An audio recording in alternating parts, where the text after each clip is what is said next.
भक्तगणों, आज शिवपुराण कोटि रुद्र संहिता में विश्वेश्वर ज्योतिर्लिंग और उनकी महिमा के प्रसंग में पंचकोशी की महंता का प्रतिपादन यह कथा शिवपुराण में सुनाऊंगा। आप इसको ध्यानपूर्वक सुने और इस चैनल को लाइक करें, सब्सक्राइब जरूर करें। भगवान शिव आपका कल्याण करेंगे। सुनिए। सूत जी कहते हैं, मुनि वरो, अब मैं काशी के विश्वेश्वर नामक ज्योतिर्लिंग का महात्म्य बतलाऊंगा, जो महापातकों का भी नाश करने वाला है। तुम लोग सुनो। इस भूतल पर जो कोई भी वस्तु दृष्टिगोचर होती है वह सच्चिदानंद स्वरूप निर्विकार एवं सनातन ब्रह्म रूप है।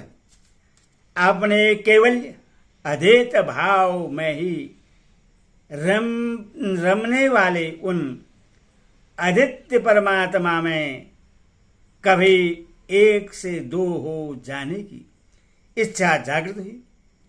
फिर वही परमात्मा सगुण रूप में प्रकट हो शिव कहलाए। वे शिव ही पुरुष और स्त्री दो रूपों में प्रकट हो गए। उनमें जो पुरुष था उसका शिव नाम हुआ और जो स्त्री हुई उसे शक्ति कहते हैं। उन चिंता स्वरूप शिव और शक्ति ने स्वयं अदृष्ट रहकर स्वभाव से ही दो चेतनों प्रकृति और पुरुष की सृष्टि की।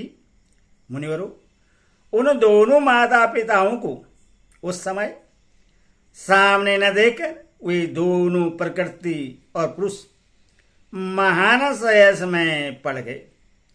उस समय निर्गुण परमात्मा से आकाशवाणी प्रकट हुई, तुम दोनों को तपस्या करनी चाहिए, फिर तुमसे परम उत्तम सृष्टि का विस्तार होगा।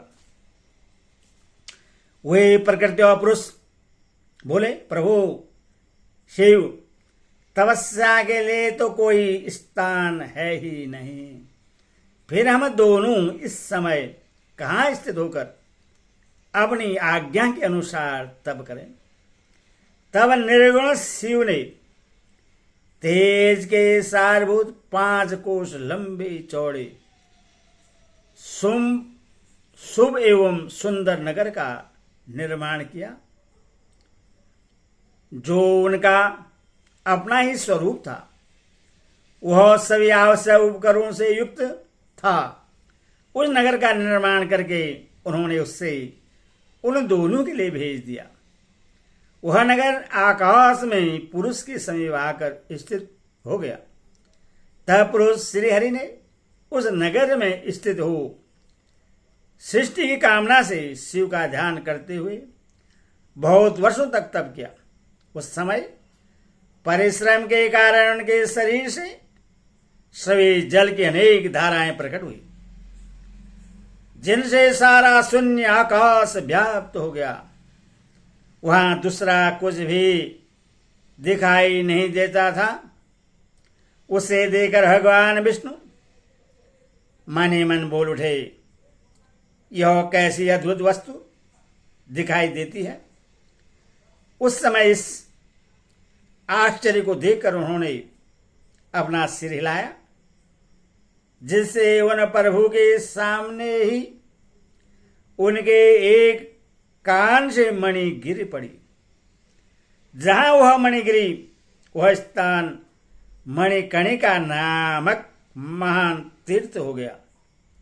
जब पूर्वोक्त जल राशि में वो सारी पंचकोशी डूबने और बहने लगी, तब निर्गुण शिव ने शीघ्र ही उससे अपने त्रिशूल के द्वारा धारण कर लिया। फिर विष्णु अपनी पत्नी प्रकृति के साथ वहीं सोए। तब उनकी नाभि से एक कमल प्रकट हुआ और उस कमल से ब्रह्मा उत्पन्न हुई। उनकी उत्पत्ति में भी शंकर का आदेश ही कारण था। तदंतर उन्होंने शिव की आज्ञा पाकर अद्भुत सृष्टि आरंभ की। ब्रह्मा जी ने ब्रह्मांड में 14 भुवन बनाए। ब्रह्मांड का विस्तार महर्षियों ने 50 करोड़ योजन का बताया है। फिर भगवान शिव ने यह सोचा कि ब्रह्मांड के भीतर कर्मपाश से बधे हुए प्राणी मुझे कैसे प्राप्त कर सकेंगे? यह सोचकर उन्होंने मुक्तिदायिनी पंचकोशी को इस जगत में छोड़ दिया। यह पंचकोशी काशी लोक में कल्याणदायिनी, कर्मबंधन का नाश करने वाली, ज्ञानदात्री तथा मोक्ष को प्रकाशित करने वाली मानी गई है। अतः मुझे परम प्रिय है।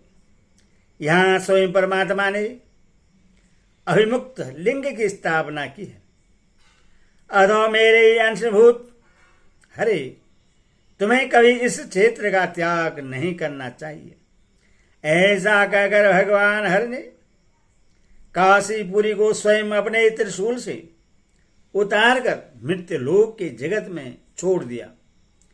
ब्रह्मा जी का एक दिन पूरा होने पर जब सारी जगत का प्रलय हो जाता है, तब भी निश्चय ही उस काशीपुरी का नाश नहीं होता। उस समय भगवान शिव से त्रिशूल पर धारण कर लेते हैं और जब ब्रह्मा द्वारा पुनः नई सृष्टि की जाती है, तब से फिर वे इस भूतल पर स्थापित कर देते हैं।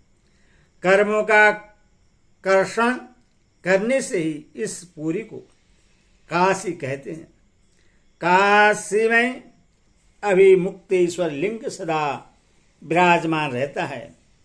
वह महापातकी पुरुषों को भी मोक्ष प्रदान करने वाला है। मनुष्यों, अन्य मोक्षदायक धाम में सारूप्य आदि मुक्ति प्राप्त होती है। केवल इस काशी में ही जीवों को साजुष्य नामक सर्वोत्तम मुक्ति सुलभ होती है। जिनकी कहीं भी गति नहीं है, उनके लिए वाराणसी पूरी ही गति है।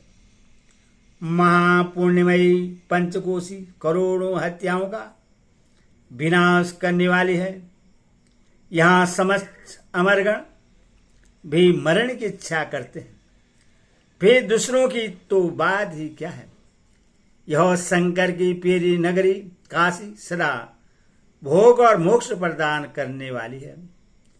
कैलाश के पति जो भीतर से सत्वगुणी और बाहर से तपोगुणी कहे गए हैं, कालांगनी रुद्र के नाम से विख्यात हैं। वे निर्गुण होते हुए भी सगुण रूप में प्रकट हुए शिव हैं।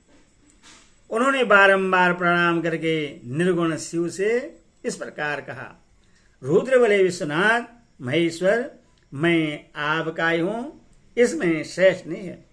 सांब महादेव, मुझ आत्मज पर कृपा कीजिए। जगतपति, लोक हित की कल्पना से आपको सदा यही रहना चाहिए। जगन्नाथ, मैं आपसे प्रार्थना करता हूं, आप यहां रहकर जीवों का उद्धार करें।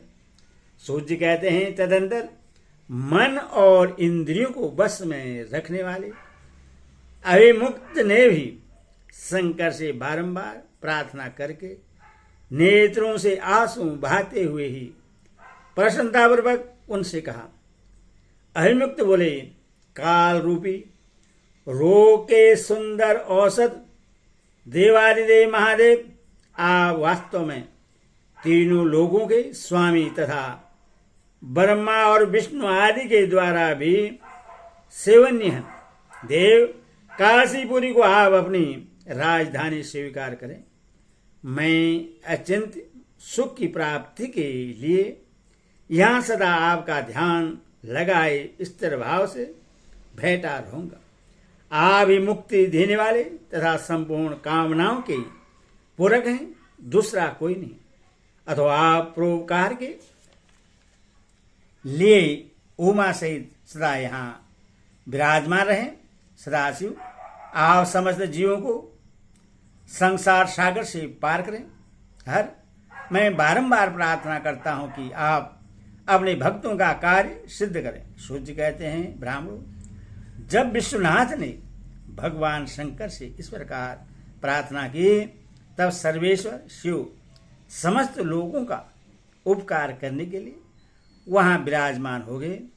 जिस दिन से भगवान शिव काशी में आ गए उसी दिन से काशी सर्वश्रेष्ठ पूरी हो गई। ओम नमः शिवाय।